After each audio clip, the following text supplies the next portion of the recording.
Hey, it's Sela Social Studies. Hey guys, what's up? Welcome back to Sheila's Social Studies. Today we're going to talk about Uncle Tom's Cabin and its effect on the Civil War. So Northern abolitionists began to use anti-slavery literature to promote opposition to slavery.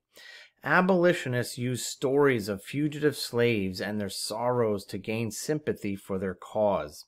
Harriet Beecher Stowe, daughter of Lyman Beecher, a popular minister during the Second Great Awakening, wrote a novel that shocked Americans. Uncle Tom's Cabin, Life Among the Lowly, shortened to Uncle Tom's Cabin, was published in papers in the United States between the years of 1851 and 1852, and the novel was published in 1852. The anti-slavery novel achieved wide popularity, particularly among white readers in the North and even worldwide. Many Americans could read what they could not see when it came to the atrocities of slavery. Uncle Tom's Cabin tells a story about a dignified slave named Uncle Tom. On his way to New Orleans, Tom saves the life of a little girl named Eva, whose father winds up purchasing Tom.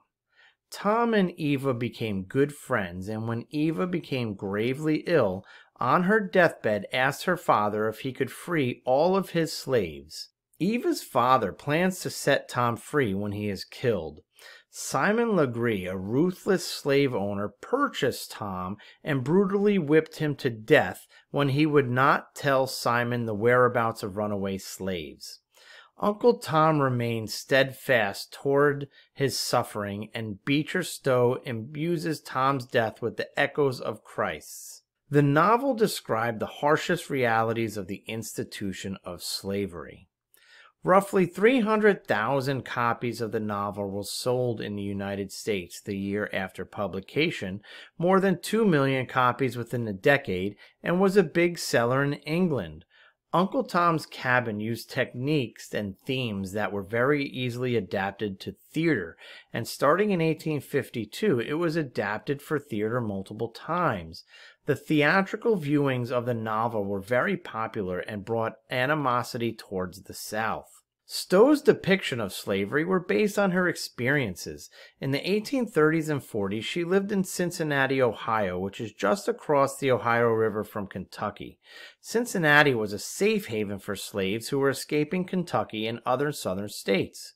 Stowe would travel down to slave states and observe the harshness of slavery, and she would interview and document the stories of escaped slaves. Immoral slave owners, beatings, family separations were some of the terrible realities Stowe learned about. Stowe's novel discussed these harsh realities of slavery and reverberated through abolitionists who lived in the North who had never witnessed slavery firsthand.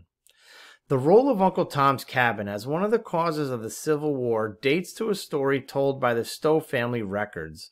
Reportedly in 1862, Abraham Lincoln had met Harriet Beecher Stowe, and during their conversation said to her, "So you're the little woman who wrote the book that made this great war." Abraham Lincoln had probably not ever said these words to Stowe. The legacy of the novel no doubt fueled abolitionists more quickly to try and eradicate the institution of slavery. So this one book, wrote by Harriet Beecher Stowe, is a direct link to causes of the Civil War. I'll see you next time.